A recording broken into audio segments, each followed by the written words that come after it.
Three friends in Edinburgh, Scotland interview and select a new flatmate. He's hardly moved in when they discover him dead in his room. An ethical dilemma ensues when they discover that he possessed a large amount of cash. Things get even worse as the men whose money it was search for it, and the three friends start to turn on each other. This week, we watched 1987's Shallow Grave, which has nothing to do with the synopsis to 1994's Shallow Grave. Yeah, I definitely thought we watched a movie with just four horny co-eds going down to Florida for a party, which sounds more up our alley. Wait, did I watch the wrong movie? Were there horny co-eds? Are there movies without them? Not for us, baby. Okay, that's fair. I got nothing on this one. Sorry, guys. Stabby Stabby.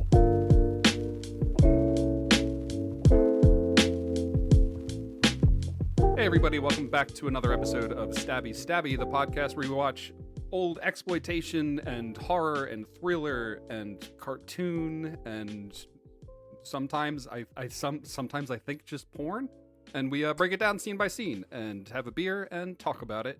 I'm one of your hosts, Dan, and today I'm enjoying a tall glass of water. I'm just going to be very hydrated today. I'm really looking forward to it. And then after that water, I'm going to drink a Flying Dog double IPA, which is 12%. Oh my god. Oh, nice. That's a lot of dogs. I'm going to be your slurry host today. Was that an Eric? Did I hear an Eric? Yes. I am Eric. I am drinking a Lawson's Super Session number 4 Centennial IPA. Just keeping it on the DL today, 4.8%. I'll probably have a couple of them, though. What else we got there? Gregory? Hey, I'm Greg, and I am drinking a crowler of Artifact Brewing I Saw Your Mommy Hazy IPA, 6.3. I figured having a crowler today would be good so I don't have to stop and get another beer like last week and just have just two ready for me. And we are joined by a very special guest this week. Yeah, we're in our fourth boys. Always fun having a guest. Hey guys. We have our friend Pat on the show. Welcome, Pat. Hey, Pat. Hey guys, I'm drinking a Pamplemousse LaCroix. Thank you for having me. Ooh, that's that French water. Yeah, he's a it tastes like fancy grapefruit, boy. but they don't know what's in it. You know? Yeah. No, No one knows. they perform a seance over what used to be a bowl of fruit, and whatever ghosts come out and go into the water, they have to guess the flavors. Welcome, Pat. I'm glad you're finally able to join. I know that you also enjoy old movies, and I thought this would be a famous pairing. So thanks for coming on board. I'm a huge fan of the show. I'm delighted to be here, and I'm really excited to talk about this movie. And actually, I'm really excited. It's gonna be weird because I listen to you guys so much that I'm normally used to just sitting somewhere and vegging out and listening to all three of you. So I'm gonna try and arrest that impulse. But yeah, I really want to know what you guys have to think about this movie because I'm totally bewildered by it. It's grim. This was a grim one. Yeah, it doesn't start out that way, though. No, we'll have to talk about that. Yeah, we'll have to get into it, Yeah, I guess we should stay up front. Somewhat of a content warning. We're going to be talking about some crazy shit. And, it's a movie. It's a time machine. We're going to go back in time to the 80s when the police were the good guys and be shocked when they turn out to be the bad guys.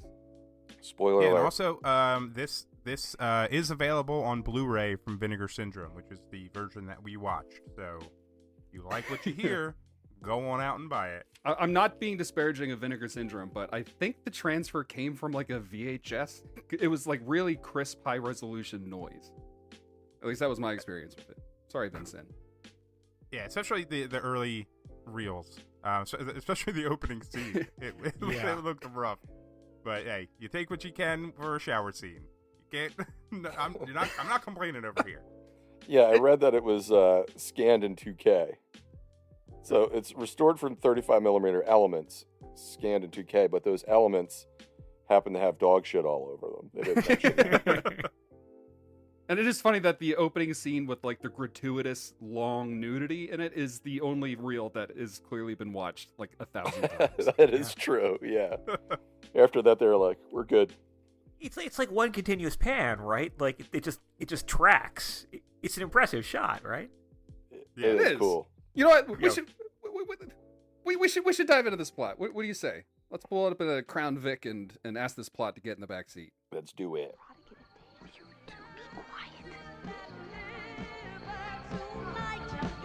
Now let's get to the plot.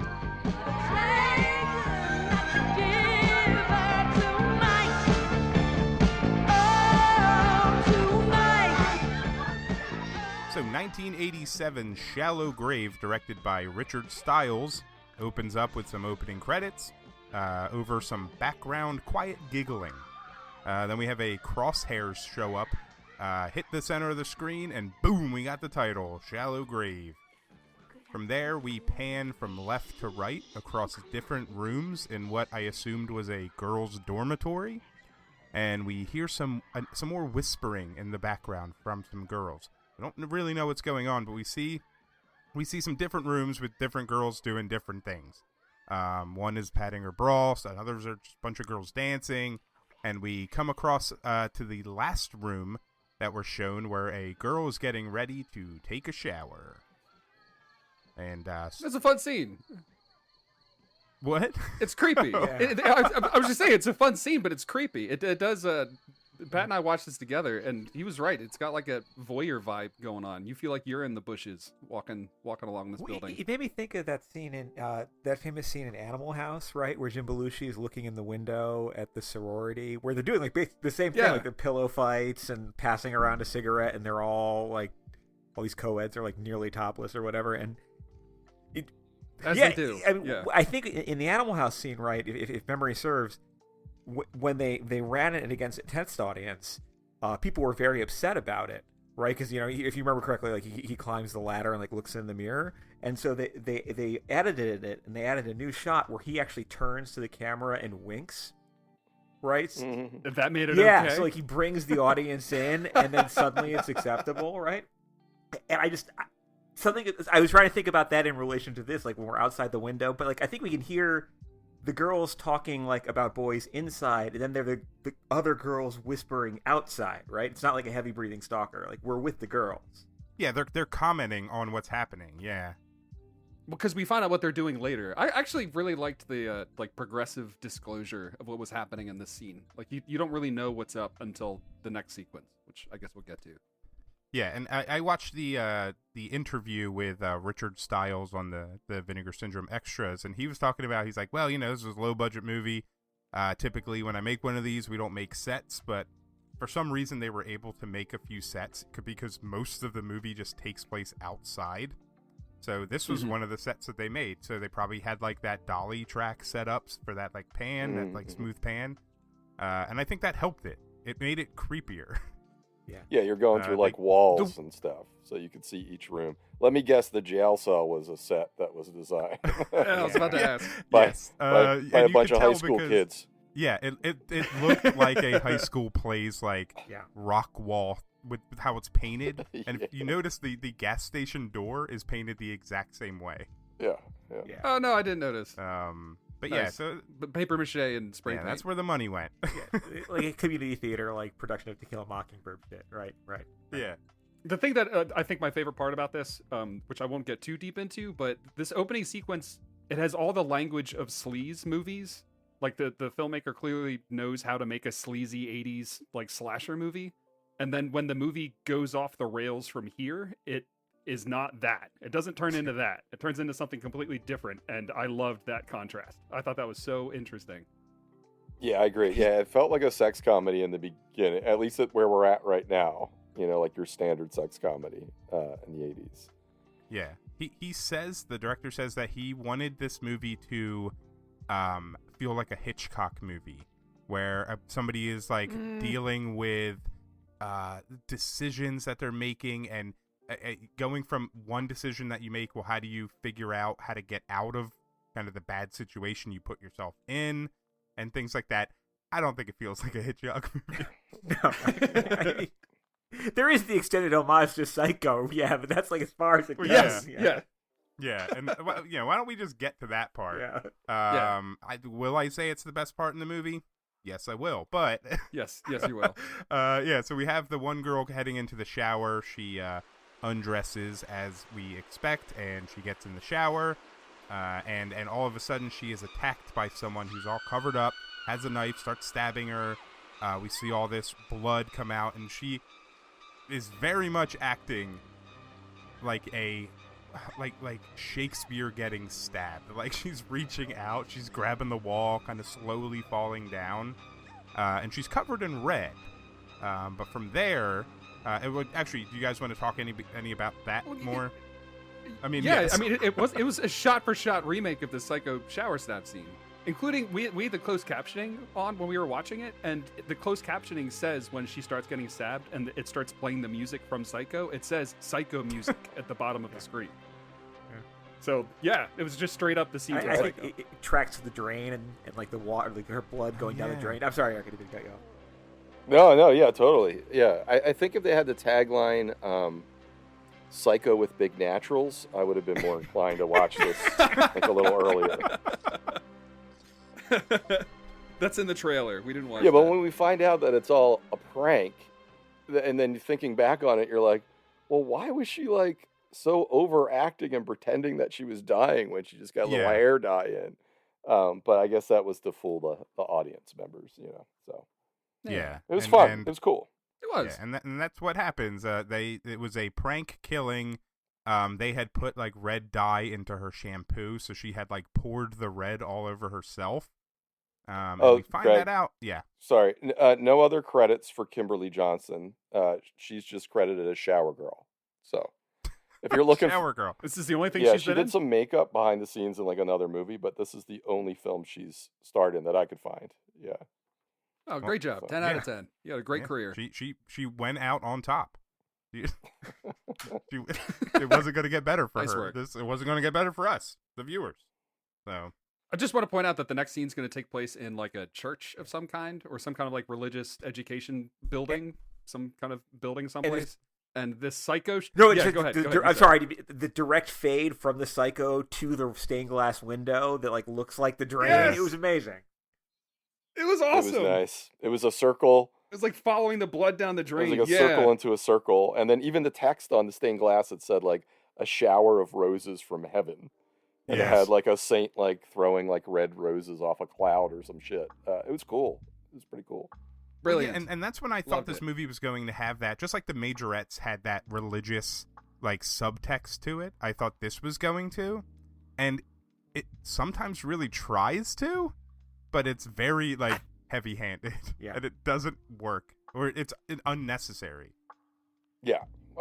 It does in a roundabout way, but we'll have to get there. We'll get there. We're all thinking about Yeah, that one scene. scene's awesome. It kind of works for me anyway. Yeah. Oh yeah, but it doesn't play into the story. It's that scene it works. Right. I see what you're saying. But we'll get there. That's an hour from now. So.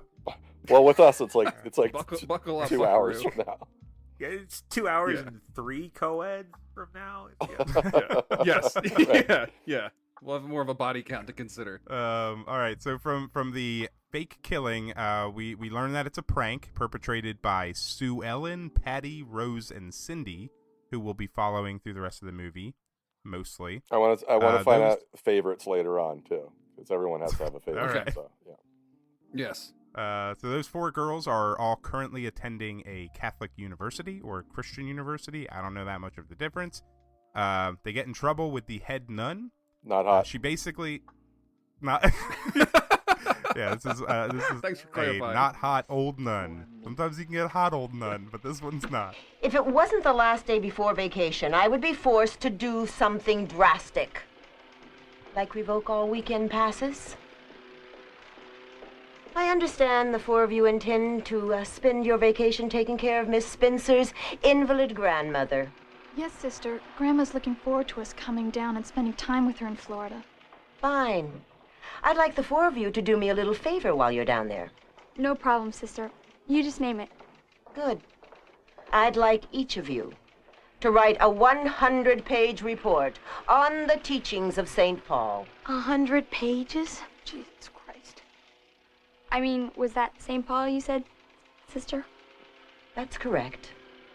Perhaps through his teachings you will learn the true spirit of this university and stop trying to make fools of everybody else. You may leave now. And they'll be writing that essay in Fort Lauderdale, baby. They're heading out for spring break. School's out for summer. 100-page essay. On, was it St. Paul? St. Or Paul. Pete? Yeah. Yeah. Which I kind of noticed it actually does parallel. Like, I feel like the religious stuff's just setting up themes. And if you notice, Paul was the religious figure who like used to persecute people, but then goes on a long trip on a long road and has a like religious experience that makes him blind, and it changes his life, and he then dedicates his life to trying to do other stuff, and kind of parallels the plotting of the movie a little bit. But we'll get there. See, maybe I don't think I don't think the religious stuff works because I think I'm just ignorant to religious stuff. I think maybe we'll get there, but I feel like the setting and the cast of characters that we meet and the radio voiceovers and the like conflict between subordinates and authority and all that stuff, it feels like the entire movie isn't about America, but it's like draped in Americana in some interesting ways. And that's where I thought that the religion is like a function of that. It's part of it. Yeah, no, I think of what you're laying down. It's got like a kind of like a Flannery O'Connor, like Southern Gothic vibe, like just like preachers. Yeah, I got you. Well, more like flannel O'Connor and the big reflective sunglasses. Their sunglasses are amazing. They're great. I can't believe we didn't see the cameraman in them. Yeah, it's a little cool hand Luke with the reflections and the sheriff and all. Yeah. Well, anyway, they got a 100-page paper from an old not hot nun. We're off to a great start. So the girls all hop in their car and they head off on their trip. Fort Lauderdale Beach?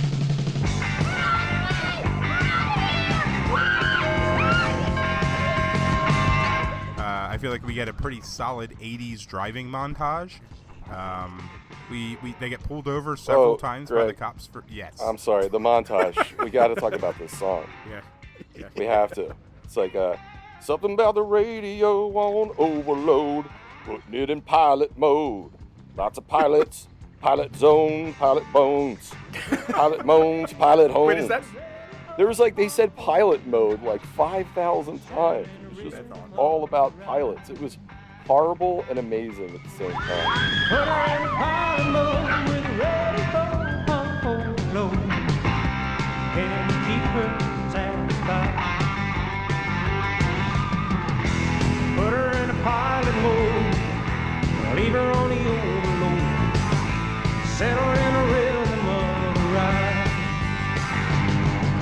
I loved it, and I want that car. And nobody wore a goddamn seatbelt. Not a single one of them.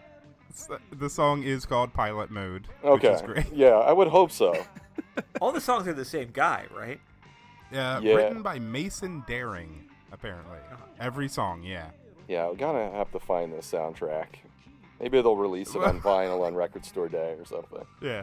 That one song later is necessary to have. I looked it up last night and I cannot find it, so it's a shame. The one about the waitress? Yeah.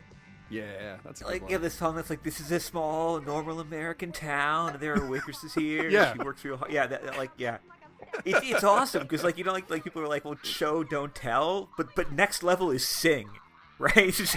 Yeah. Get the whole thing. It's the rule to these 80 movies. Your songs have to have the plot of the movie, or else it's not a song. It's their litmus test.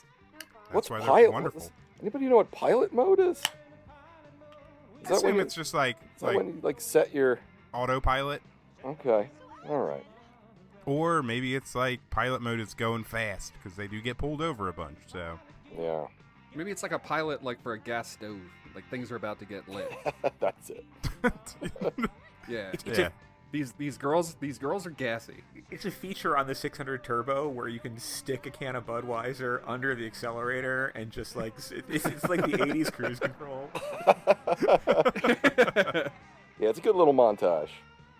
Yeah, it's fun. It did make me a little uncomfortable because the car is essentially like these four women in a very, very shallow box, and none of them are wearing seatbelts, and they're going very fast, and I was made uncomfortable. I thought they were going to fly out. I'm a soft man from 2022. I can't handle 1987. What a brutal time. Give to me be some alive. seatbelts and a roof. I'm Dan. Yeah. I'm scared of nature. This You're gonna was get sunburned. this was one of the two scenes in this movie that reminded me of Psycho Pike, because we do have that great driving montage. Yeah, where it they did. talk about Yeah. it, so, I like how they had a box of M&M Almost like donuts just on the dashboard. I was kind of worried that was going to fly off. And they're like eating hoagies and doing homework. It's like such a weird scene. It's great. They don't lose donuts, but they do get 2 police speeding Yeah. tickets in this one montage. yeah, it just shows that they're wild, they're crazy, and they're out for a good time Mm-hmm. In pilot mode. in pilot mode. And also clearly in Florida the entire time, right? Did you notice their palm trees? Even when they're like, "Oh, I hate North Carolina so much." There's like a whole line of palms. Like, this is not. Oh, yeah. yeah. You can see the Epcot Center just over there. Yeah, I mean, Yeah. this is supposed to take place in Florida for the most part, but it was 100% filmed on like the Panhandle of Florida, I believe. No, it takes place in Georgia. Yeah, they Medley, never Georgia. got. Wait, They what never did got. I thought it said it does take place in Georgia. Oh, you said Florida. Oh, you just said Well, Florida. no, it's but it's filmed. The entire thing is filmed in Florida. Yeah, even, like yeah. the Georgia Yeah, stuff. yeah. I think you need to put that crowler down. Yeah, I started early. It's fine. Get into pilot mode. Yeah, there we go. Did you guys I'm almost there. notice the poster for this? It's just like a. Did you see? Anybody see the poster? Oh yeah, the woman's back. Yeah, it's That like a one? woman's back, like laying in a grave, and there's just like yellow highway lines where her spine would be, and then there's like a It's sign creepy. in the top left that says "Welcome to Medley, Georgia," and then there's just like on the bottom right the sheriff's badge. It's like, dude, don't put the sheriff's badge in there. What are you doing? But it's kind of it doesn't really fit the movie, but it's kind of a cool poster. Yeah. Well, it looks like she's in a grave. Yeah, Like a lot of that works. And the movie was called Welcome to Medley, Georgia, internationally. Like somewhere else, it was called that. I like that. And I think also maybe Australia. Yeah, that's cool. That's a better title than Shallow Grave. Yeah, Shallow Grave is a little on the nose.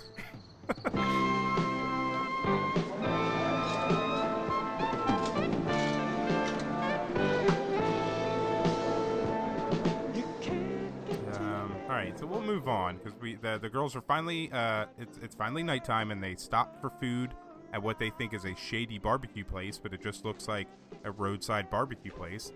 And they end up meeting 2 cute boys named Owen and Chad. And Owen and Chad will figure into the movie throughout, and they make no difference to anything ever. Unnecessary.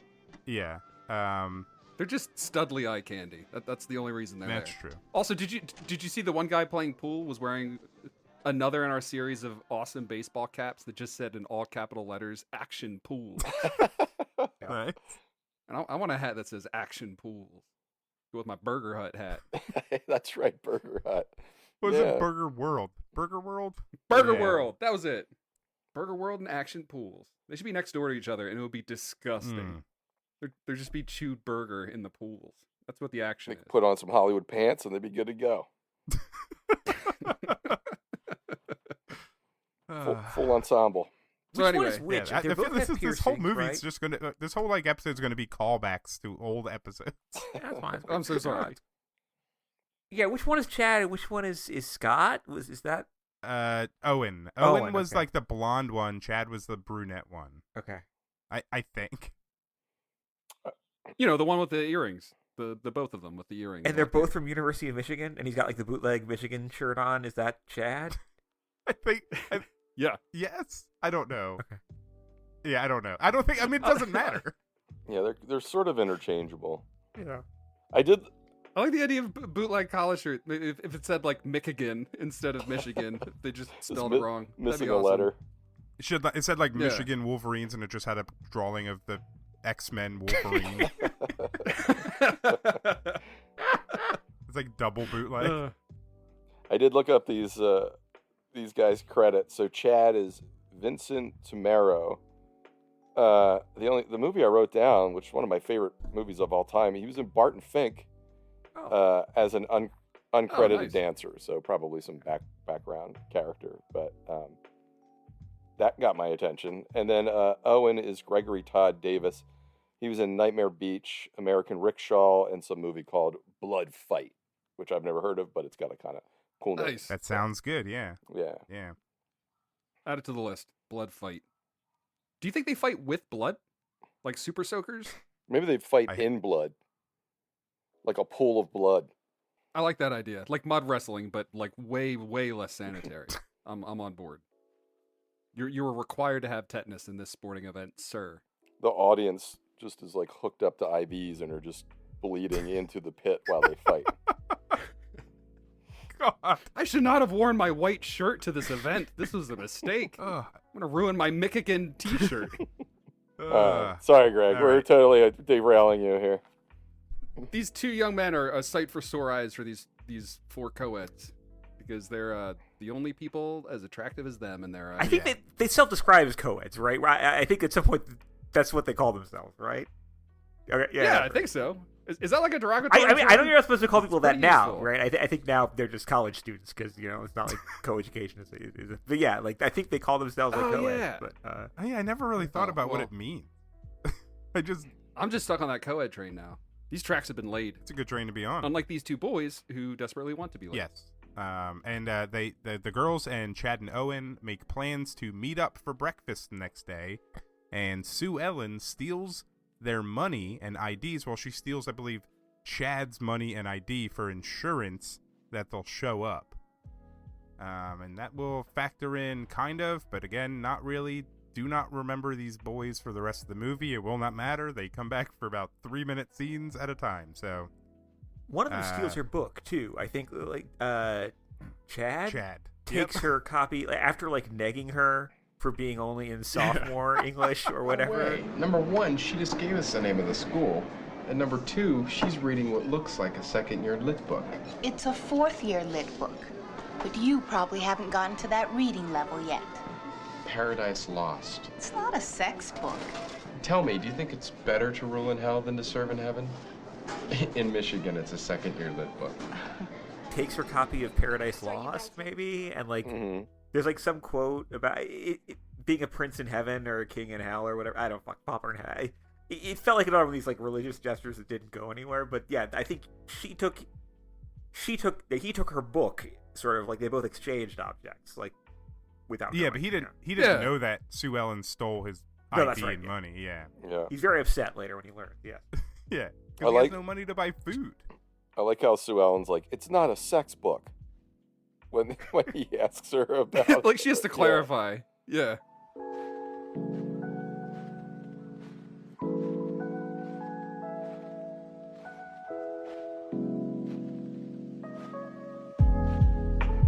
So ironically enough, she never gets her copy of Paradise No, Lost back. So Yeah. it's Yeah, double some loss. bullshit.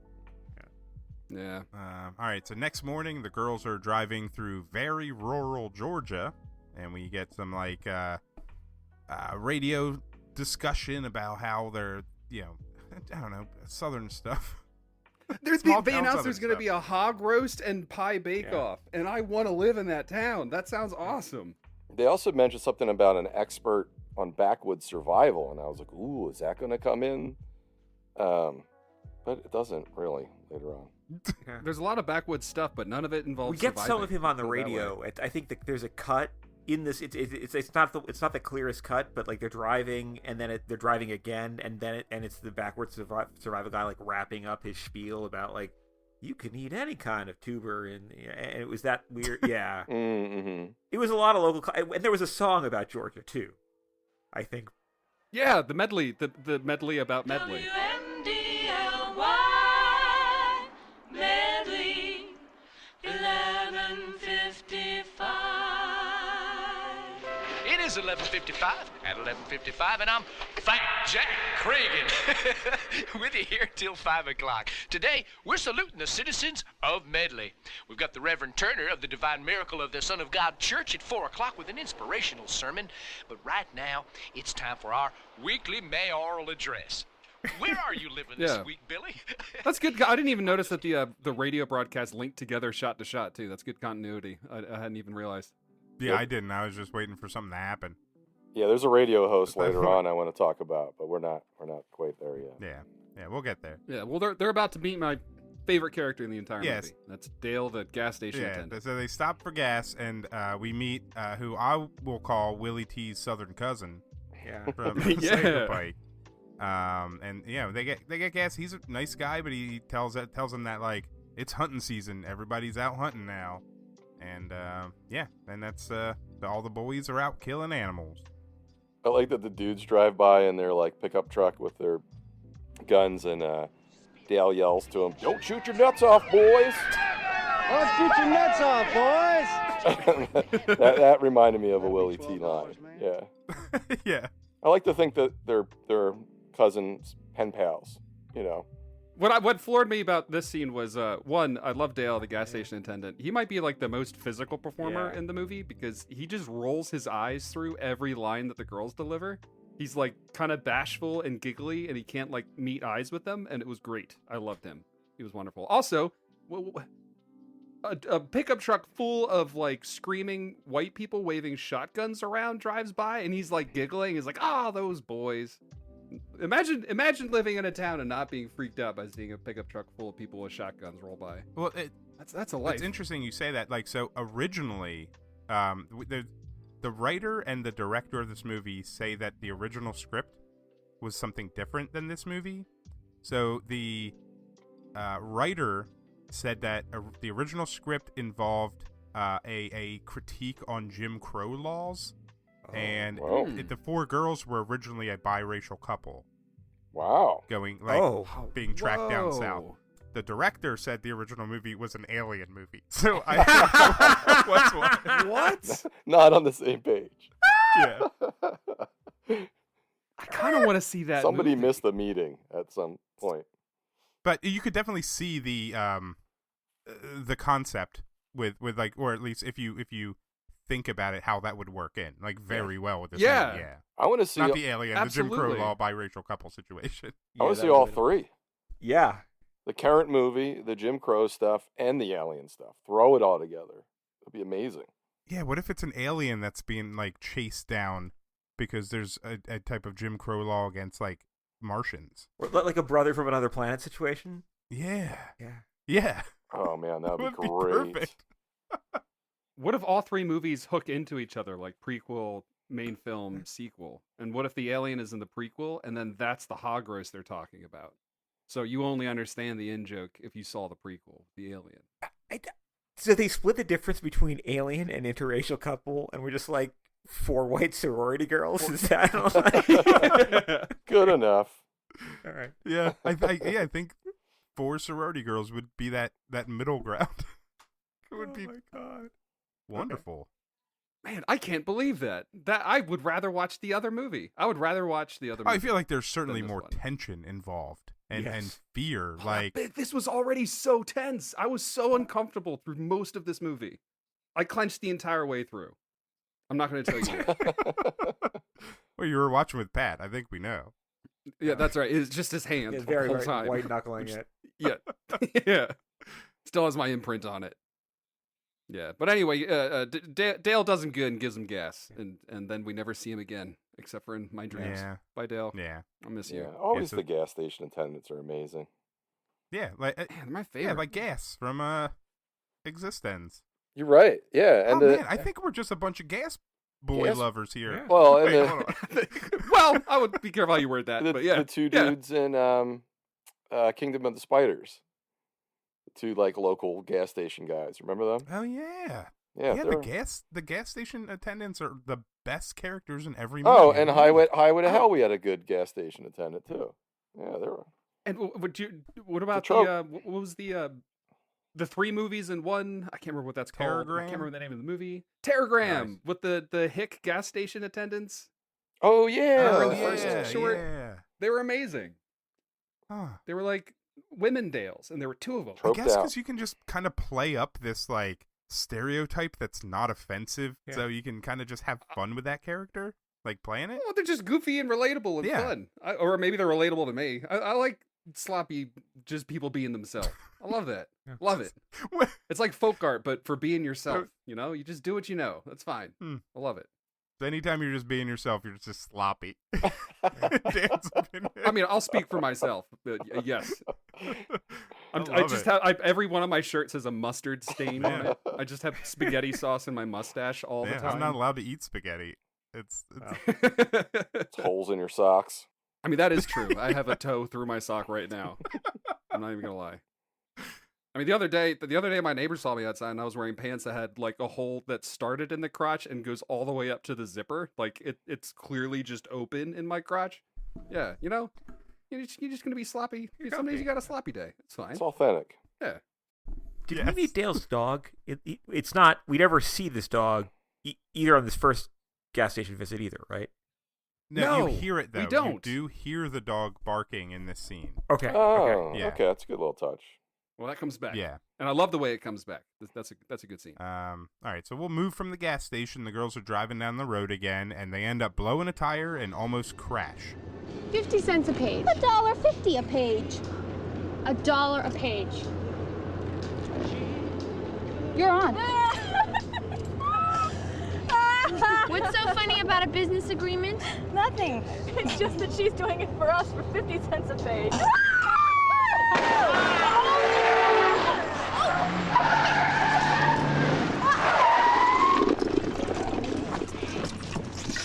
Sorry. That's a great transition. They're all like laughing and having a good time, and they're right in the mid laugh, and then the tire blows out and cuts unexpectedly. And after that blowout, the whole movie changes tone. That's when everything goes Yeah, wrong. this is certainly the turning point. Yeah. Who is it? Patty gets out of the car. She's like, well, no one knows how to change a tire. Thank God you have me here. The problem is Rose took the spare tire out of the trunk so that she could fit more luggage in. Come on, Rose. And also, before we find that out, she just takes her pants off. Yeah. For no reason. I mean, it's hot in Medley, Georgia. She was wearing shorts. And she starts sunbathing and lights a cigarette immediately. Yeah. Rose is my favorite. Just because she's ridiculous. She was great. She was awesome. I like Patty. She was super capable, and I hated the way she went. We'll get there, but poor Patty. Yeah. You deserve better. Yeah, so the girls are now stranded. We get a quick scene of Chad and Owen, our sweet barbecue boys. But this scene literally, I believe, is just there so we don't forget them at this point. Yeah, they're having some Wheaties and Miller Lite for breakfast. That's right. Well, was that scene? Yeah. Yeah. Right. So that's where Chad finds out that Sue Ellen took his ID and money. So it's like he's like, we gotta find him. We gotta meet up with him now. For no reason whatsoever. Yeah. I have a theory about these our two boys here and what they do for this movie. Now's probably the right time to say it. Because when that tire blows, like you said, the whole movie shifts into a different movie. And I feel like those other two guys are still in the old movie. And that's why every once in a while they cut back and it's like a little ray of hope, a little ray of sunshine. And at the end of the day, it never comes back to these girls. They just kind of pass them by. Literally, yeah. And yeah. Oh, that is... I like to read on that. That's amazing. Cool. That's really good. Yeah. Otherwise, why else would they keep... They kind of play up this idea that they will eventually swoop in one day. And I guess, spoiler alert, they totally do not. They are living their own adventure. They have other stuff going on. And these girls are just shit out of luck from here on out. Oh, that makes more sense. I mean, that's a really meta read of the movie. That's really good. And the script that I honestly don't think was intentional. Oh man, I disagree. I loved this. Oh, okay, we'll get to it. Okay. No, I think it really works, but I just don't think it was intended. But hey, that's what movies are. You can read into it what you want, and I think that makes the movie actually better. Yeah. Yeah, I'm gonna Mortal Kombat my fist into this movie's chest and pull its heart out. All right. Well, we'll move on. So we're back with the girls. Patty starts walking to the gas station, and Sue Ellen heads to the woods to pee. While she's in the woods, she spies on a couple that's banging on the wood, like the forest floor. And afterwards, the guy gets angry, strangles her, and ends up killing the girl. That he was cheating on his wife with her. She's like, you said you were going to leave your wife 2 years ago. You still haven't. I'm going to tell her everything. I'm going to ruin your career and your marriage, and you're going to go down. And he ends up killing her. Yeah. Sue Ellen sees all of it happen. She gets scared and starts trying to find her way back to the car. And during that time, she trips on a branch and hurts her ankle. So yeah, she's now terrified because now there's a murderer in the woods. At this point, do we know that this guy's a police officer? I think he's topless through this whole topless. scene. No, we don't know yet. No, it's like a reveal later. How would you describe this man? This large, burly, violent, naked man? Hairy? Yeah, very. I want to talk about the hair race, but I wanted to say, like, there's something interesting where it's like Sue Ellen, like, is the most.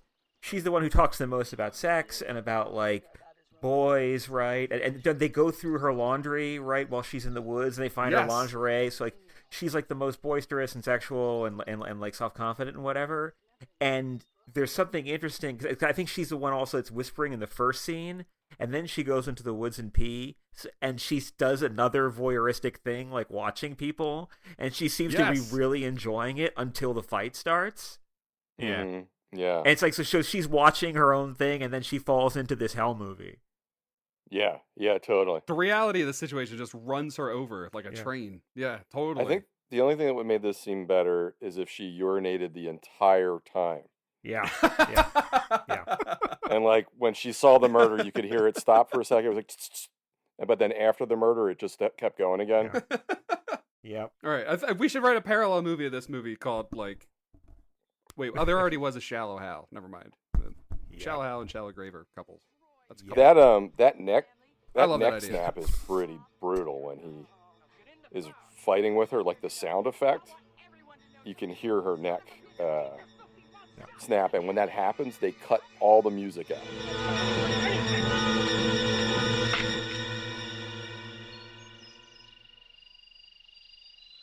Like everything goes silent except for the birds chirping in the woods. It's really effective.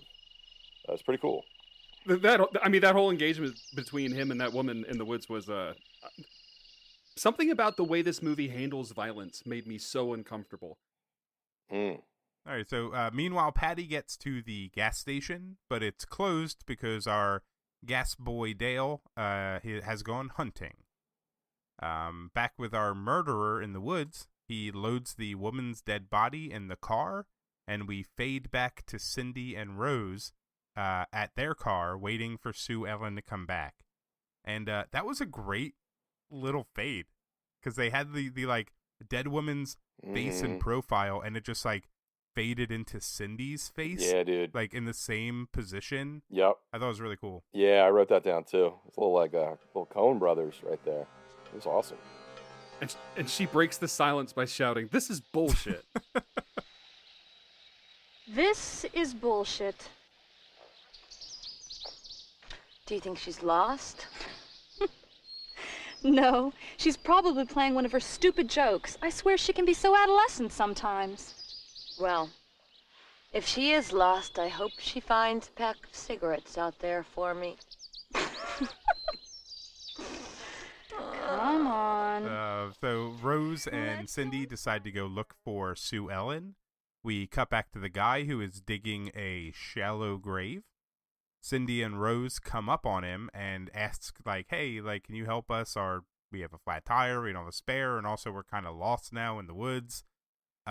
He pulls a gun on them, shoots Rose in the arm first, and then shoots her right in the head. So Rose is our fatality number 2.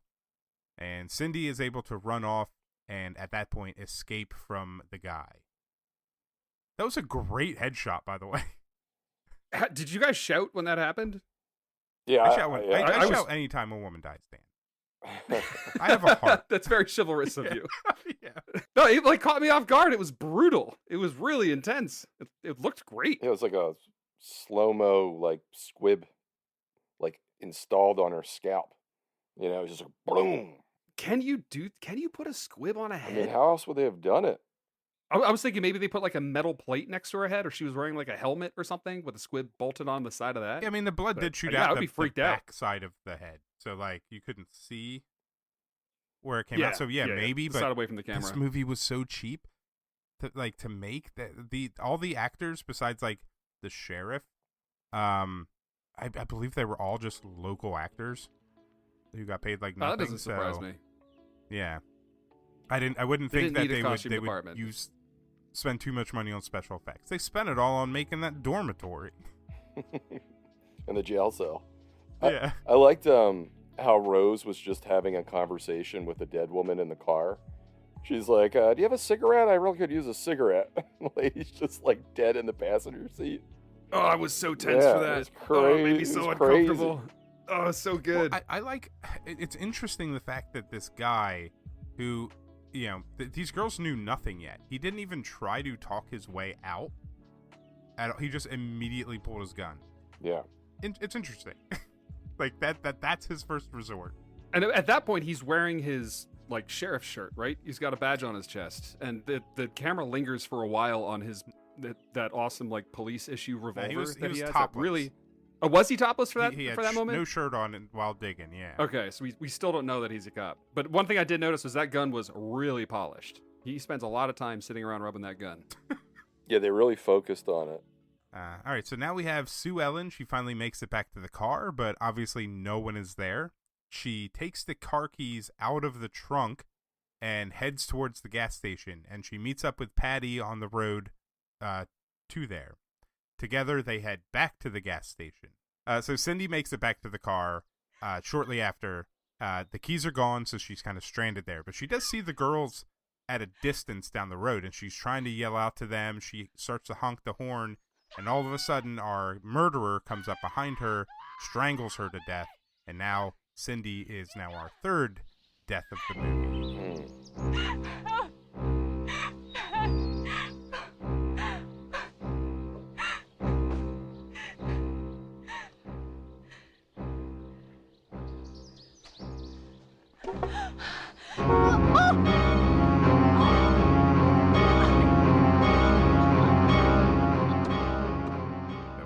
Four girls are brought down in half.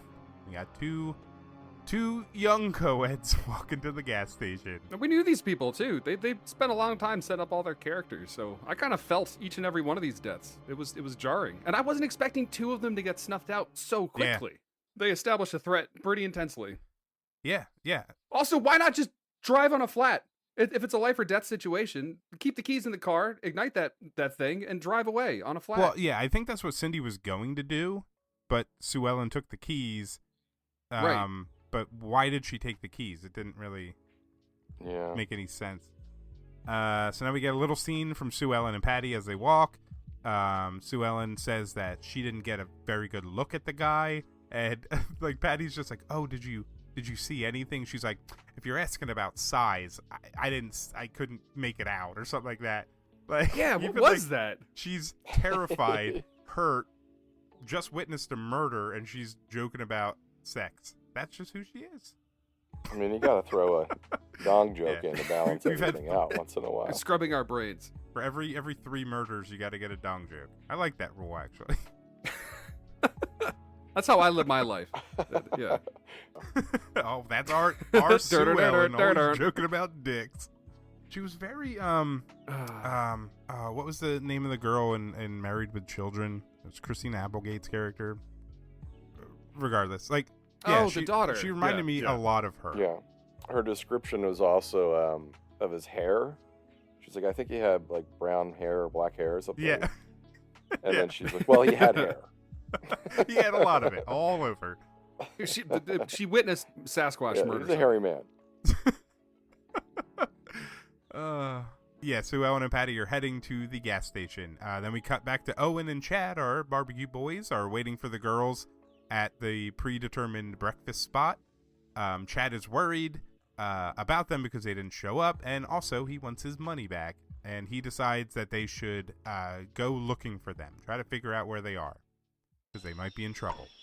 All right, so Patty and Sue Ellen are back at the gas station. Sue Ellen hears a phone ringing in there, so she's like, we can call the cops, we can get help. So she breaks a window to get in, and as she's reaching through the window of the door to unlock it, she gets her hand mauled by a guard dog. And the reveal of that was great. It was very, like, Patty notices, like, water bowls and a chain that a dog's not attached to, so she, like, figures out that the dog's inside right as Sue Ellen sticks her hand. It was cool. I liked it. It was like a small, tense moment. Like it was just like a little thing, but it was cool. It was really well choreographed because I like watching it. The audience has this same revelation that Patty has, and we also I also cried out to Sue Ellen like, "No, There's no!" a dog. But at that point, it's too late. It's too late. I was hoping it was gonna be like a happy puppy, but it was not. It was a hungry puppy. I like that you never saw the dog. You saw like a POV shot of the dog like going toward the hand for a second. Other than that, you only heard it growling. Would have been cool at the end of the movie if we cut back to Dale and he like opened up the door and it was just like a little chihuahua and like a pink Just tutu covered in blood. collar that said killer on it. Yeah, it was just all bloody. It also stopped growling after it bit her. It was like, okay, I'm good. That was all I had to trying do. get in, yeah. Stop. Yeah. He did his job. Yeah. That bite was nasty looking too. When she pulls her arm back out, it's pretty perforated. Really nasty. No one I feel worse for in this movie than Sue Ellen. I feel bad for them both. They both get a pretty bad. They get a pretty bad go. Everything she does, she gets hurt. Like that's true. She's already hurt because she was running through the woods and hurt her ankle. Now she's bit by a dog, and it just escalates from there. Well, she is the libertine, and these old horror movies do love to punish people for being like sex positive. So I wonder if she's like, she's the scapegoat. She's taking the punishment for the other girls, and they're just like caught up in it or something. I feel like Rose was just as, like, yeah, Rose is ready to go. That's true. Well, I mean, she did disrobe to smoke a cigarette. Murdered immediately though. So that's true. That is true. All right, so Sue Ellen got mauled by a dog. We cut back to the murderer burying Rose, Cindy, and our currently unnamed woman in the woods, and we see a wallet fall into the hole, and Cindy's body covers it.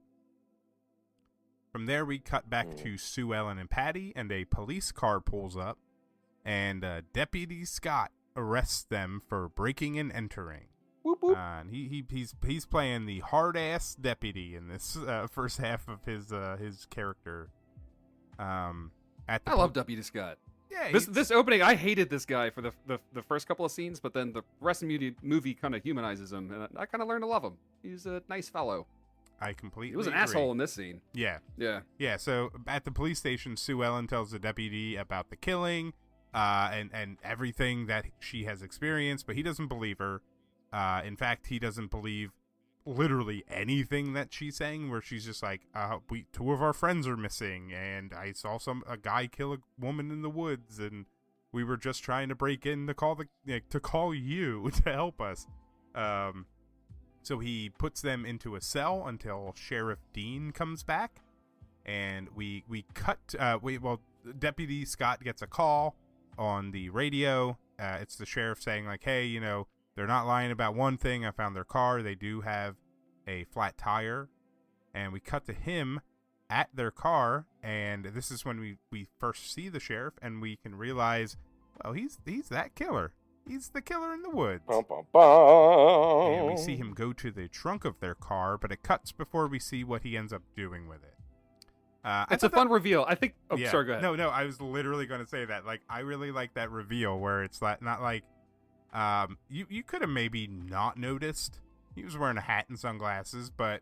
yeah, it was nice that we didn't know he was a cop at that point, or the sheriff specifically. It was...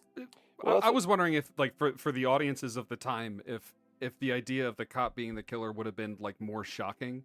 Whereas in 2022, watching this movie, when I saw a man brutalizing a woman in the woods, like, the first thought I had was like, oh, it's probably a police officer. It's probably a cop beating that woman. Well, that's what I was saying about the poster. It's got the freaking badge on the dead body in the bottom corner. It's like, dude, you could have left the badge out so we could have had a little, reveal. But it's great. He's our burly, hairy murderer. We're gonna follow. We're gonna see if he gets his comeuppance. I think maybe you can tell by how depressed we all are. Maybe he doesn't. I mean, you get more topless scenes of him than anyone else. Oh my god! So seriously, he's like farmer ripped. He's got huge pecs, and they're like what kind of like shag carpeting across them. And there's that one shot with we'll get there. Shag carpeting. We'll get to that shot. We're gonna get there. Well, everybody was also just constantly sweating, too, because it was Georgia. It's Georgia hot. I love that touch. Or Florida hot, in this case. Everybody's bodies looked lived in, which I appreciate. They all looked worse for the wear. I'm here for it. I'll Except tell for the cops. The cops were, you're right, the cops were both very Ken doll. Especially Deputy Scott. He's like blonde-haired, blue-eyed. He's got like that Mr. Peanut Butter, like... Wait, hold on. I need to ask you a question. Who is Mr. Peanut Butter? Have you ever seen BoJack Horseman? Oh, God. Okay, gotcha. Okay. Oh, good. I thought this was like a food mascot that I was not aware of. He's like Mr. Peanut. Yeah, with his top hat and his cane and being fully nude. I thought it was just like an eccentric guy, like in your town. Oh, there goes Mr. Peanut. He just has like a diaper full of peanut butter or something. That's me, but they still call me Greg. That sounds itchy. Oh, I don't like that. It's creamy peanut butter. Oh, good for you. You don't I'm you proud don't of you, want the Greg. chunky. Yeah. I love all of you. I wear a peanut butter diaper. You lick toilets. It's fine. Teach their own. We're not here to yuck anybody's yums. Yep. All right. So we got the sheriff coming back to the jail. He ends up talking to the girls, but he's wearing his hat and sunglasses. So he's unrecognizable. I mean, kinda. Well, yeah, especially like Sue Ellen saw him from a distance, so it's totally understandable for her to not immediately pinpoint him as the murderer. Sorry, I maybe I just hear everything you say with like a sheen of sarcasm. I thought you were being sarcastic. No, I mean, yeah, that's understandable, but so Patty tells him from a distance. There's also a Confederate flag in the background of the jail cell, and a shitload of trophies, which I'm not sure what that's all about. Yeah, well, that factors in later. Whoever won all those awards could never be a bad person, right? Oh, never. Yeah. What were they? What were the awards for? That was the line, right? Yeah. How could a sheriff who's won how could a person who won all these awards be a Oh shit, that's right. Yeah, he from actually the said Cop that. Olympics. Yeah. Is it like Boy Scout badges? If you're a cop and you help like an old lady across the street, do you get a trophy for it? Talk about participation trophies. That would be pretty cool. Like every year he goes without committing a femicide. Our cop does not kill any spring but somehow he manages to accumulate like 8 of them, so clearly he's a liar. Or he just gets one like every other year. Like, it's like, well, you killed one this year. You can't get one, sorry. In the real world, it's like, oh, dude, did you see what Deputy Dave did? He flipped his car 7 times last week to give him a trophy. So then they get to replace those cars with better ones, That's how it works. He's driving around in a tank now. Watch me flip it, boys. And he gets a tank flipping award. I didn't even know they made those. Man, I want to be a trophy guy for the police. That sounds like fun. Just come up with like new challenges, like it's a video game. You got to unlock achievements. Fire your gun into the air in a grocery store while stopping a shoplifter. You get a trophy. Dan, if you put your mind to anything, you can be what you want. And if you want to be a cop trophy creator, please do it. I can't think of a more morally depraved career, to be honest. Yeah, honestly, yeah. But I'm here for it. I want to do it. Sign me up. Good. Let's go. This man fired 3 shotguns at the same time. Here's your trophy. Good job. 3 shotguns at once? I know. Don't ask me. He got a trophy for it. That shit's hard. Maybe she should have known how big his dong was. He's pulling that trigger with something else. All right. Patty tells the sheriff about all the luggage in the car to prove that they have 2 other friends, which technically doesn't make any sense. It really wouldn't prove anything.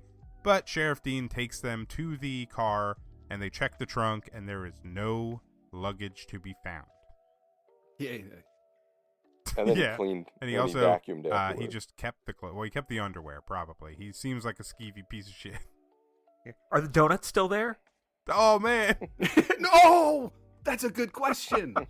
Pat asking the real That's a good question. That would be like the tell if he was like eating that's like the big reveal in the alternate version of the movie. He's just covered in powdered sugar. Those are our donuts. Strawberry cream. This whole movie is just like a fevered sugar dream. Smoking rows of trophy cigarettes. Where's my smoking cigarettes? 100 cigarettes and like smoking one through a donut.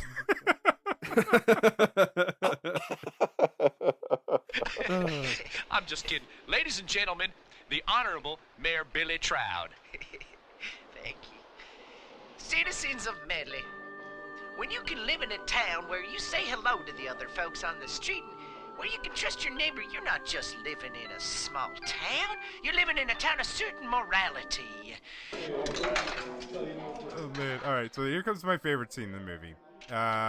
We cut to a town bar with a song playing in the background that is both the most awesome and also fucking terrible song I've ever heard in my entire life. Check out the waitress at the checkout counter, the one who looks 16.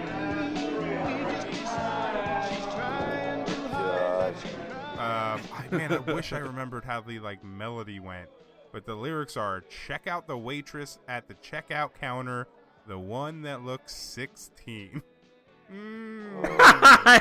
Yikes! And the one with the long red hair. Cool. They definitely get their money's worth for this song because it plays for about 18 minutes of this movie. They replay it over and over and over again. 3 There's times. one scene where somebody's listening to it on the radio. We cut to them in their car, and it's still going on. Yeah, it's not. It's not even at the bar anymore. It doesn't make sense. Yeah. Well, that was the DJ. He was like, "I'm Fat Jack Cregan." It was like a wait. It was like a Wolfman Jack ripoff or something. But I don't know if he was if Fat Jack had chained himself into the DJ booth for 24 hours and just was playing the same song over and over again. But it was in every goddamn scene. Yeah. It's actually the DJ's single, and he just really wants to get it out there. Check out the waitress at the checkout counter that looks 16. Do you think she's 16? Maybe she could pass for 18. Wait, what state are we in? Yeah, that state is, yeah. This is Georgia, after Did all. I mention she has long red hair?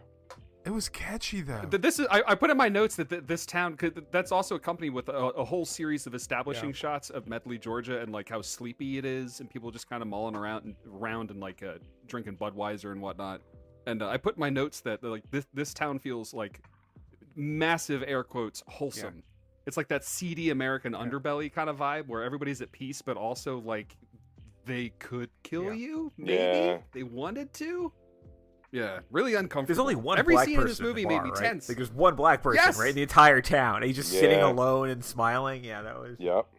The guy on the radio is talking about isn't it nice to live in a town where you know your neighbors and there's no crime? And the entire time he's saying all that, it's just long shots at this bar, which just old white guy, old white guy, old white guy, depressed looking old white woman, old white guy, old white guy. Yeah. Creepy.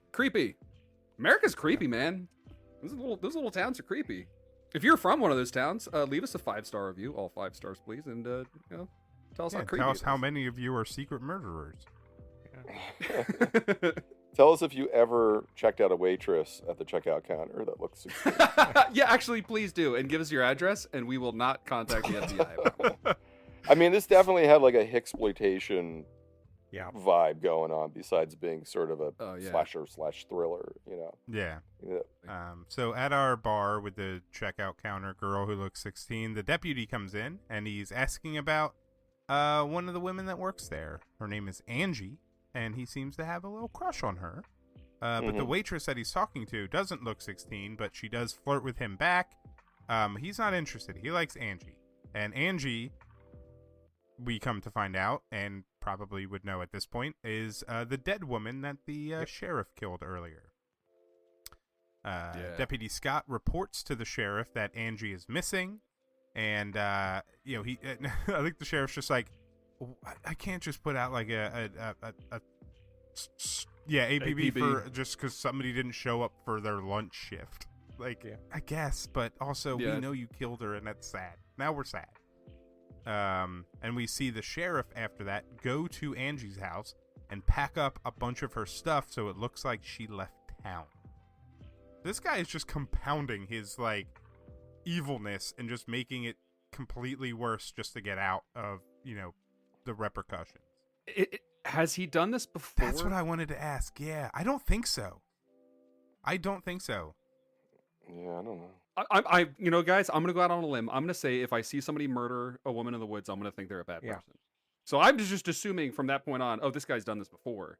But one, they give him this moment in his truck where he's eyeing up his pistol like he's going to put it in his mouth, and then he hears the radio chatter and he puts the pistol back down in his lap, and that like stops him from potentially taking his own life. And then here in this scene, when he's packing up her things, they give him this beat where like he stops and looks at the empty bed and he kind of like reminisces for a moment, and he picks up her perfume and is smelling it for a second or two. Like, they give him these weird moments of, like, humanization that made me uncomfortable. Yeah. Except for when he picks up her underwear and puts it down his pants. That was weird.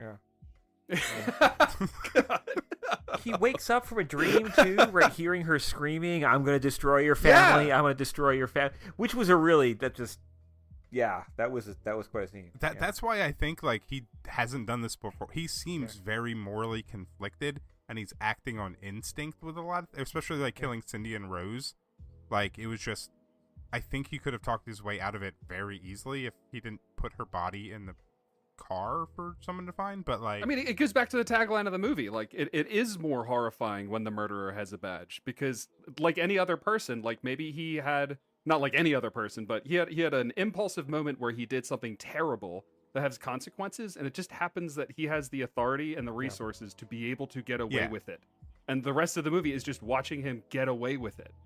It's fucking terrifying. It's sobering to watch. Yep. Like the Rube sheriff or what his deputy, what the fuck is it, Scott? Scott, Deputy Scott. I had to write this down. God damn it, Dean, it's a good thing we got such a smart sheriff. Yeah. Great. Oh, man. Yeah, when your town is full of idiots, you can get away with anything, I think, at this point. But that pack up and leave scene was like twisted, and then at that last shot, the camera pulls back and you just see the empty bed, and there's like a sunbeam coming in from the window that's just illuminating her empty pillow. It was so sad. Very effective filmmaking. It touched me. Well, speaking of touching, we cut back to Chad and Owen. And they're on the side of the road doing some sleuthing to determine where the girls could have gone. And they determine that they probably are around Medley, Georgia. And they start heading that way, even though Owen, not very happy about it. He wanted to be laying on the beach, checking out girls, and being a college boy. So our good college boys are heading to Medley. Back at the jail, the deputy, Scott, lets Sue, Ellen, and Patty out of their cell to cook some food. And they seem to be having like a good time. He's kind of warming up to them. And the sheriff comes back and is angry as fuck that he let them out. And during this scene... this is when Sue Ellen realizes the sheriff is in fact the murderer. I forget. He shouts like, "Shut that mouth of yours," or something you like that. You shut the hell up. Same thing. Yeah. Sheriff, it was our fault. You just keep your mouth shut. You just keep your mouth shut. Being at your wife on the line. Swelling.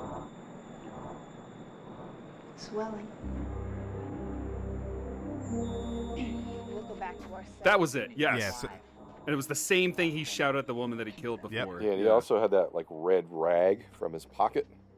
Oh. Which was like a sign too, because he had the rag in that. So, yeah. Oh, I didn't even notice. Good catch. See, that was another reason I feel like he was conflicted in the scene. Like it's coming up, and we talked about it already. Though when he's like in the car and he's replaying it all, at first I was like, he's replaying it, and this is when he's realizing he said something that she would have heard, and now she knows who he is. Like it can be read either way, where he's like conflicted about what he's done, or he's like, fuck, I'm screwed. Oh, good call. Good call. You're totally right. You're totally right. It wasn't his humanity, is that he was in a corner and he knew it was either take myself out or I have to kill more people. He starts enjoying it though, clearly, right? Like by the third or fourth woman, he's starting to really... I mean, if you don't got a choice, you just have a good time. Yeah. Oh, God. Oh, no. Yeah, he does. He definitely does. He's a bad man. No, it's called police officer. Oh, I'm sorry. You got to pronounce it right. Yeah. But yeah, so an old man hunter and his dog find the shallow grave. He hasn't uncovered it yet, but the dog is interested.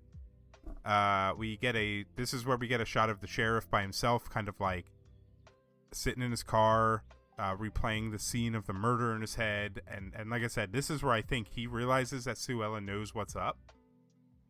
You're right. The deputy calls him on the radio about the hunter finding something in the woods. The sheriff sends the deputy to check it out, and he says that, like, hey, I'll go back to the jail and relieve you. So when he gets there, he orders Sue Ellen and Patty to come with him, and he starts trying to, like, handcuff Patty, handcuff Sue Ellen, but Patty breaks a wooden stool over his back, and the girls are able to escape, which I thought was a great scene. Like, they know they're screwed if they do anything with him because they know he's the murderer. And also, a cop shouldn't just be able to take you wherever the fuck he wants you to go. Yep. Yeah, don't go with that cop. Don't do it.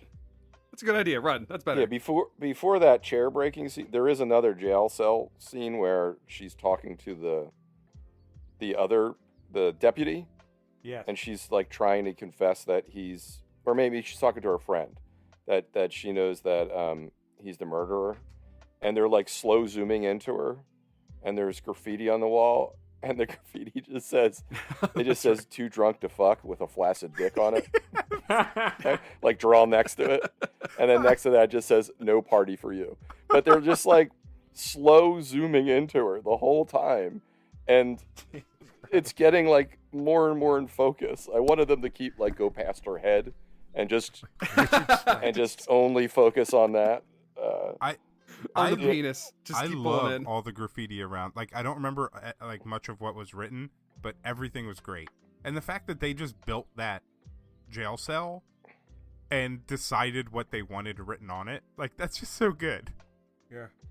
And they knew they're blocking for the scenes, right? So they must have known which graffiti was going to be in which shot. Mm-hmm. And like, there's a scene coming up in that jail cell where there's some graffiti on the walls present when shit goes down that totally contrasts it, and it's nasty, and it's fun. That's why the director's name is Richard Stiles, because he's got a sweet style about him. All right, so now we're back at the woods. The 3 bodies from the shallow grave are dug up, and the deputy's there. Did you mention they were discovered by vacationing Santa Claus? Well, I said he was an old hunter, but yes, that's a good description. I wrote the same thing. Yeah. I also wrote that they were in Halloween makeup when they found them in the grave. Yeah. They're cosplaying as zombies. You guys are tough audience here. Yeah, so the bodies are dug up, and the deputy's there. He recognizes Angie and assumes the other 2 girls are the missing friends that Sue Ellen and Patty had talked about. What do you got here, Eli? Nothing pretty, deputy. Nothing pretty at all. Oh, my God. Recognize him? That there's Angie. The other 2, I don't know who they are, but I got a good idea. He gets back to his car. The sheriff calls him on the radio and tells the deputy, and he basically tells the deputy to, like, gather up a bunch of crazy locals with guns to help get the girls because they escaped. And shoot their asses. Yeah, he tells them to basically just kill them.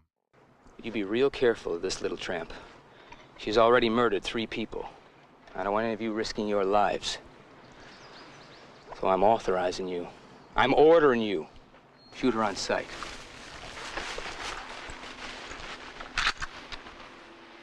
The sheriff is chasing them, but the deputy is the one that ends up catching Patty. Yep. He pulls a gun on her. He believes that they killed, or I'm sorry, that Patty and Sue Ellen killed the girl, like the 2 girls and Angie. And meanwhile, like, she's just like, the sheriff is the killer. You gotta help us. He's trying to kill us. That's why we ran. And the sheriff, this scene is crazy. The sheriff runs up, just like shotgun in hand, and is just like, we have to kill them. And then he's just like, if they try to get away. Sorry, that's not what I meant. That was intense. There was a moment where I thought he was maybe going to kill the deputy too. Like, there was a second where, oh boy, yeah. Again, so tense. I was really, the last like 45 minutes of this movie, I was just white-knuckled the entire time. I had no idea what was going to happen. That sheriff is one of the most heinous villains I think we've ever talked about on this podcast. Just unhinged.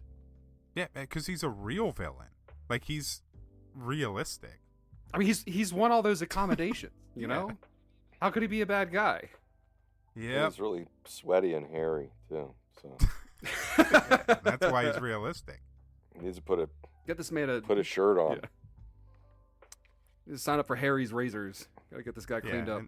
He's just been kicking himself for not having had enough drop guns, right? Like, he could have killed all these women and just not had to bury them if he had just been like, well, you know, self-defense, they move first. Like, he could have just done this much more easily. So we figured, this society's advanced since 1987. Yeah. We're much better at killing innocent people in 2022. Yeah, he doesn't know all the tricks yet. Like, who's going to be on the jury in this town? Is going to be like, it's going to be Scott and Dale. And probably the waitress they need that to looks find 16. a jury. Santa Claus and Fat Jack Cragen. Like 12 of his peers, and they're just all equally hairy law enforcement officers. Just like... With trophies. Can I ask you a question? How many trophies does he have? Yeah, that's it. His peers, the camera pans to the jury in the courtroom scene, and it's just a trophy on every chair. That's it. And the judge is like, I've heard enough. Sheriff Dean's got no peers. He's above everybody else. Only his trophies can condemn We're lucky him. we have such a smart sheriff. Yeah. Yeah, so Officer Scott, Deputy Scott takes Patty back to the jail, and this is where he says, like, you know, Patty's like, he did it, he's the killer, and Deputy Scott's like, look at all the trophies he's got. How could he ever kill anybody? Why would he be such a good cop and then go kill somebody? So it takes a while to get to this part, and we've talked about it the entire episode. But yeah, You've got to believe me. He murdered those people. I've known Dean all my life. He could never do nothing like that. Sue Ellen saw him. Look at these. Does a man that wins all these awards and commendations go out and become a murderer? I mean, I think it's that's the key line of the entire movie, isn't it? Yeah. Does a man so. who wins all these awards and commendations go out and become a killer? No, I mean no. But are the accommodations about your ability to kill? I don't see how that's related. I don't see the connection at all. Let's go down to the cafe and look at that waitress some more. Be cool if they pan back and they're just all bowling trophies. And they're just like, what the fuck?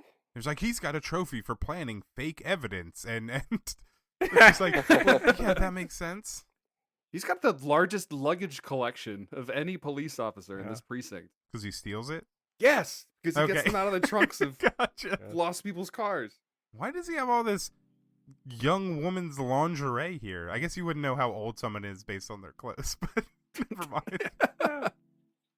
So now we're back at the mass grave, and I believe it's vacationing Santa Claus finds they're taking all the women out of the grave, and vacationing Santa Claus finds the wallet that fell in the hole earlier. Now we have Sue Ellen is still on the run. Sheriff Dean is tracking her, and he heads towards a farmhouse or barn, if you will, and he ultimately doesn't find her in there. So we're in this like very tense cat and mouse kind of scene. Yeah. Oh yeah. Where, there's a snake involved. Yep. He kills a snake. Yep. Sue Ellen's hiding in the hay, but he ultimately doesn't find her. But he calls the deputy up to head up the search party because the sheriff's going to go back to the office. Can we talk about that barn scene just really quick? Yeah, absolutely. It was a great scene. I just want the one thing I want to point out is the entire scene is shot with the end of the shotgun that the cop is carrying as a surrogate for the cop's eyes. They show that's the right. cop's they show the cop's face like once or twice, but every time he's like scanning a room or something like that, they just show the barrel of the gun looking around the room, and I thought it was so tense. Oh man, that's my keyword for the day. Oh god, this movie was so tense. That's a great read on that. That and Pat, you pointed out that after he shoots the snake, when the camera pans up to show the cop killing the snake, the cop like smiles. Yeah, he starts to. That's like by the point where he's really enjoying killing things. Yeah, he's like leaning into it at that point. There's bloodlust at play. Well, I mean, and that makes sense with the upcoming scene. Yep. Oh, yeah. So yeah, he heads back to the jail where Patty's in the cell. At the jail, he walks into the cell.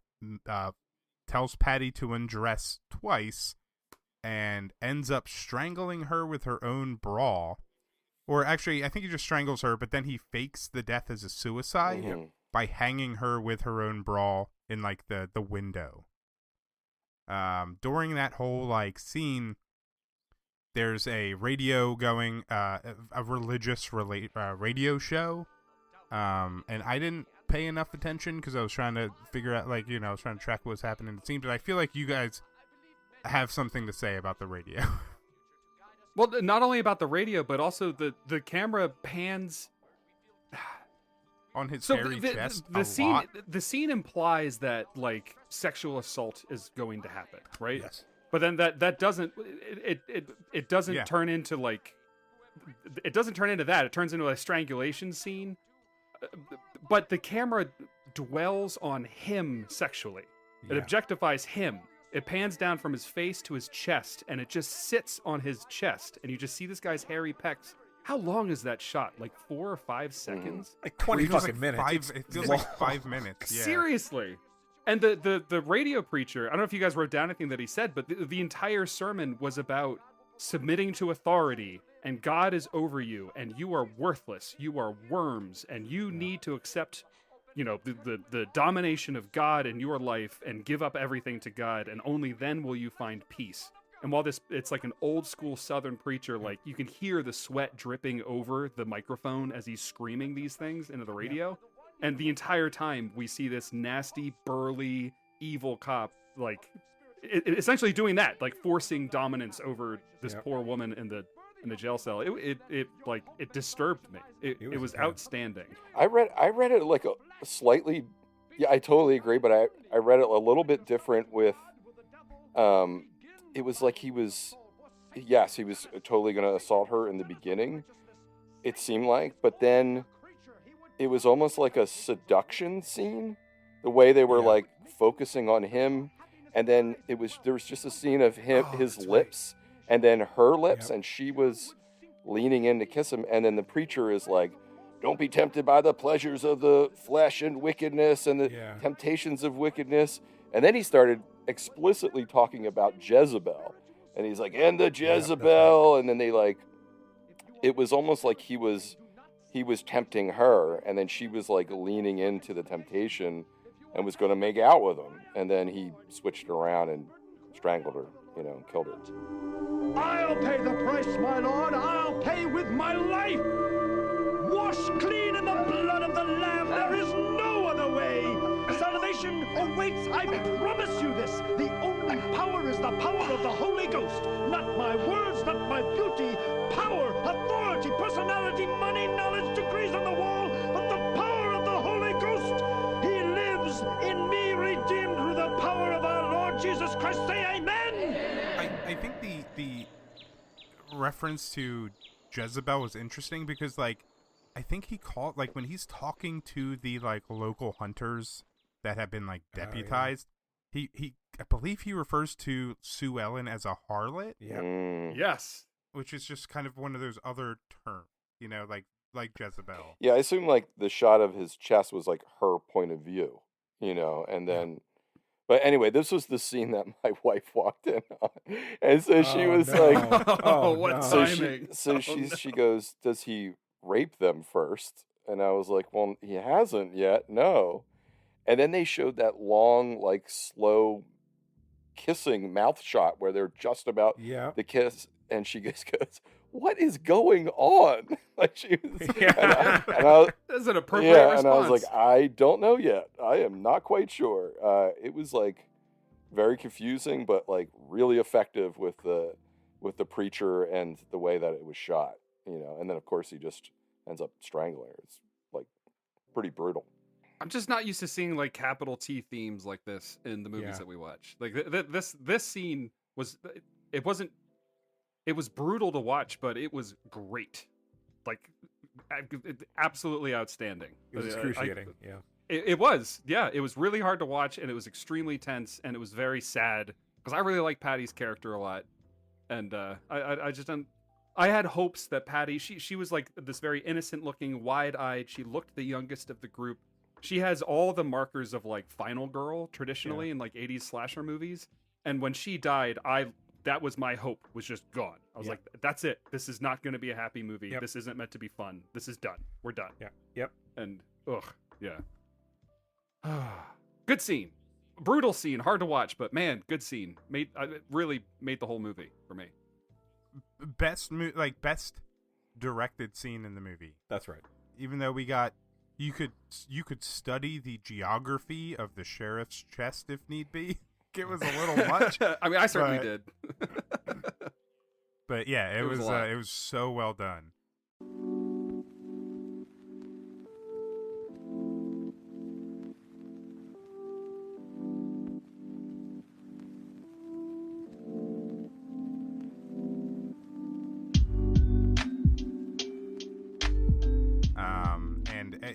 If seeing the sheriff in his sweaty, hairy glory wasn't enough, we get Owen and Chad showing up to the jail, our two handsome boys from earlier. And Owen almost sees the body in the cell. He's like, oh, maybe whatever drunk's in the cell can tell us what's going on because no one's there. The sheriff shows up. Basically, it's just like, well, I like that. I think Chad goes like, oh, we're looking for some girls, and he's just like, what do you think, this is a whorehouse? Yeah. Just like the fact that he can act the way he does, this is why it's so questionable whether he's done this before. Because like we saw him in the bathroom, he's like putting cold water on his face, like getting back into like normal mode. Yep. But he's just very nonchalant about everything and knows what to do, and it's crazy. But that's the I question. don't think he's done it before. But I think that's what we're meant to wonder. Like, it almost doesn't matter if his character's done this before or not. I think the point is that he's capable of doing this easily. Yeah. That's right? He has the power to do it. Yeah. Exactly. That's the scary part. Oh, which is great, which is fascinating, which is so interesting. And kind of before its time. For this audience, for the audiences that a movie like this was made for, kind of before its time. Because, like, the shallow grave is stupid, right? You'd think a police officer would, like, particularly in the middle of a fucking bayou, would probably have a better way to dispose of a body than, like, 5 or 6 inches of topsoil. But it's almost like it's because he can, and he can get away with it, and people defer to him, that he can just kill 5 people before any consequences happen to him. If they do, and we don't know, Right. Yeah. Well, we'll get there. Yeah. Do they? We'll get there. Yeah. Who knows? So yeah, the sheriff's easily able to get get Chad and Owen out there, like out of the jail, and on their way.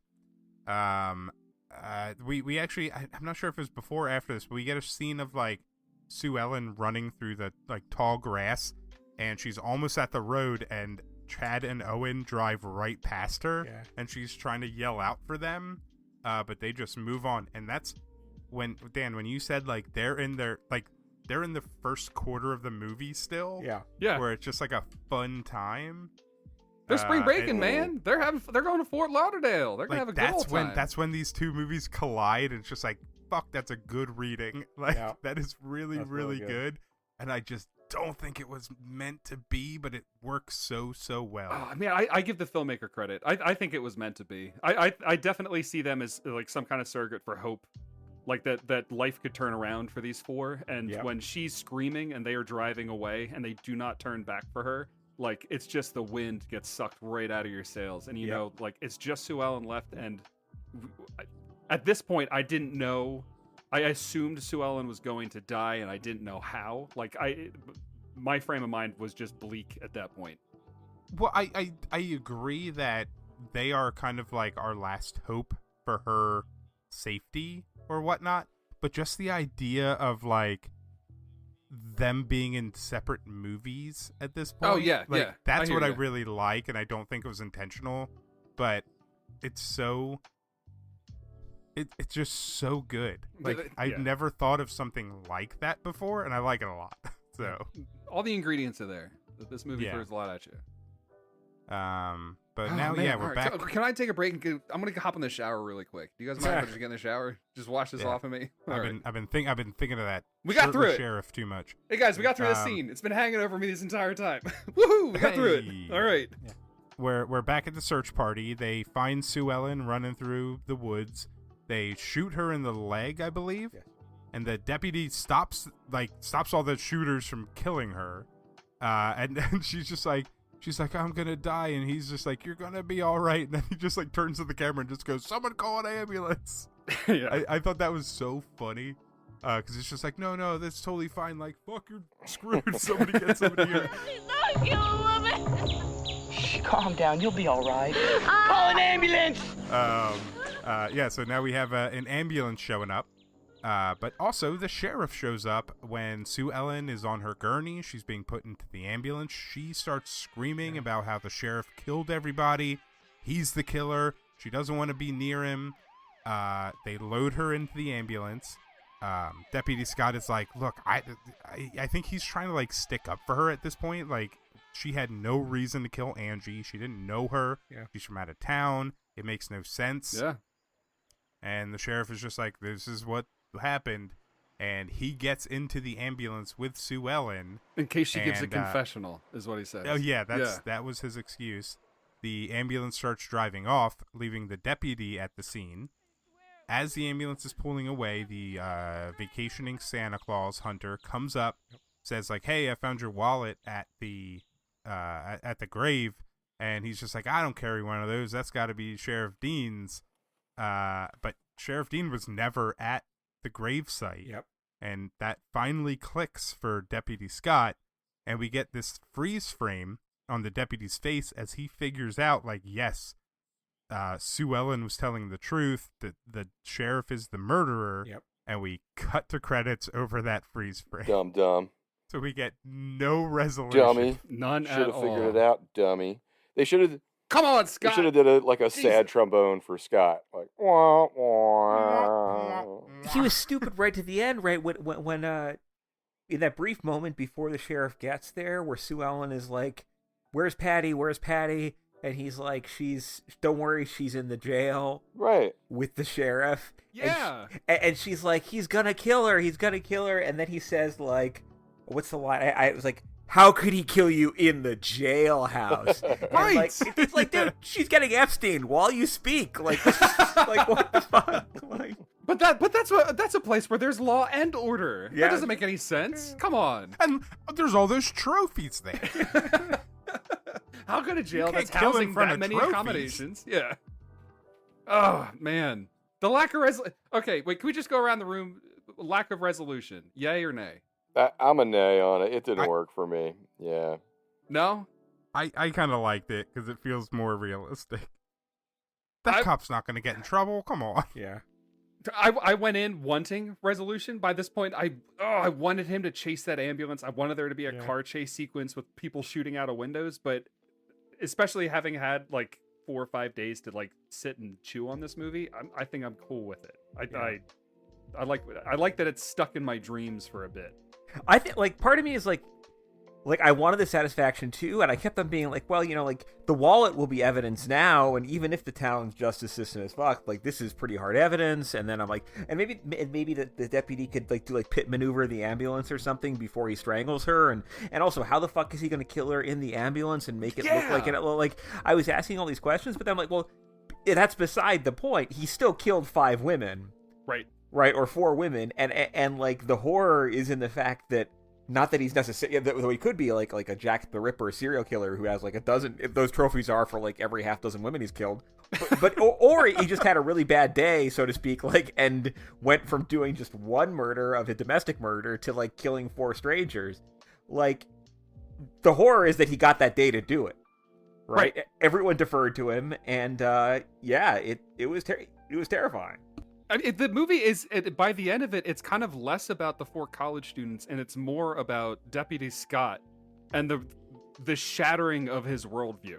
Yeah. That like he's a good and noble person, part of a good and noble organization, and the sheriff can't do any wrong. And he's realizing that like, oh, we're human, and he's a human, and I fucked up.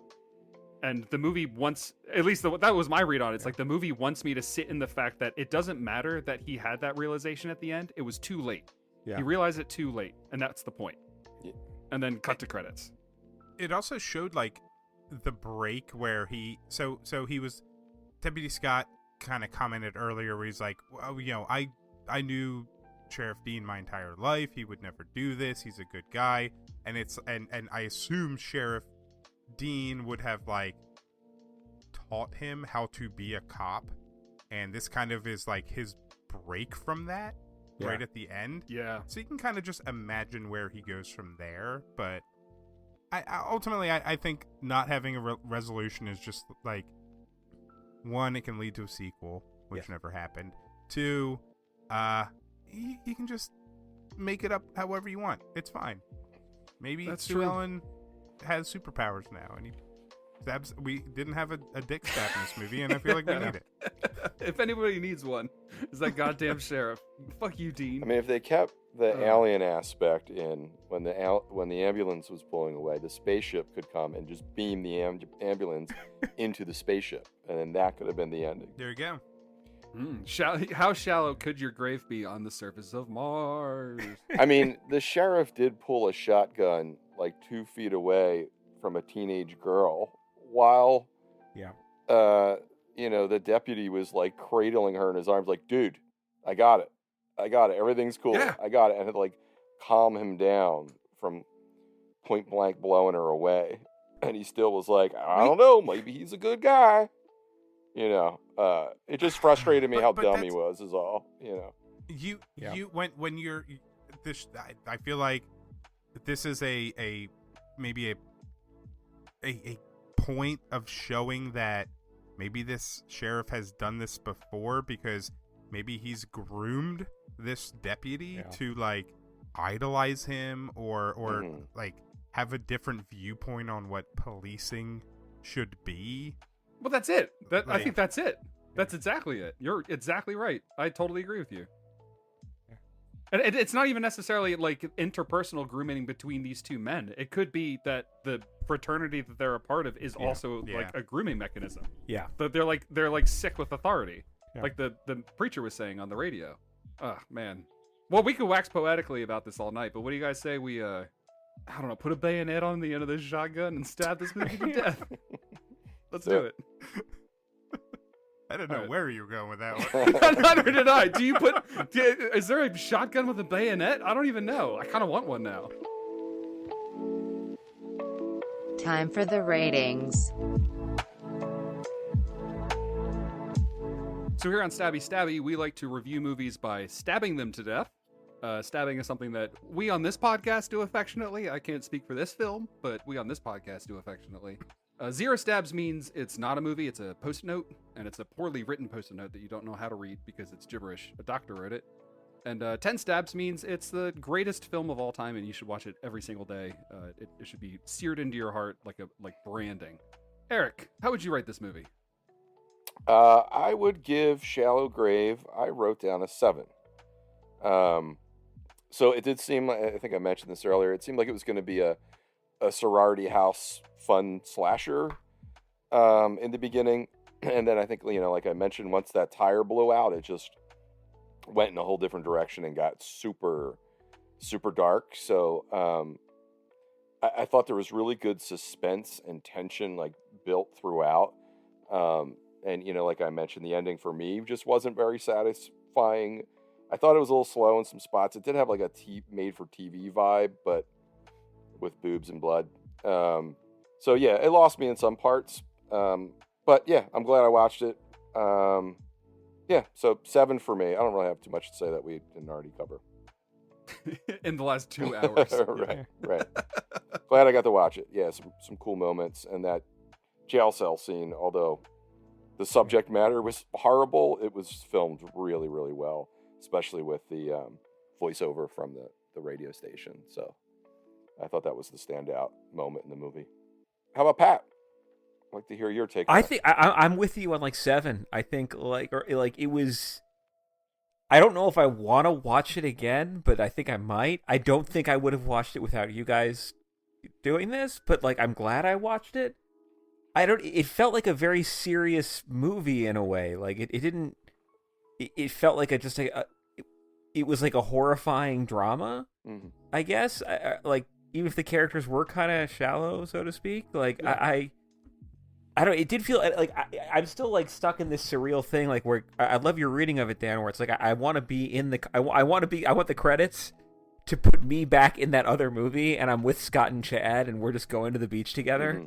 right? Like, you're right, Eric. Once it has that blowout, it went somewhere so dark and grim, and that scene in the jail cell was like, it had like an even more rapey, like Sam Peckinpah energy that was unbearable, but still I was like, okay, this is interesting. Yeah, so 7. I think that's a good one. Greg, I'm really curious what you think. I kind of love this movie.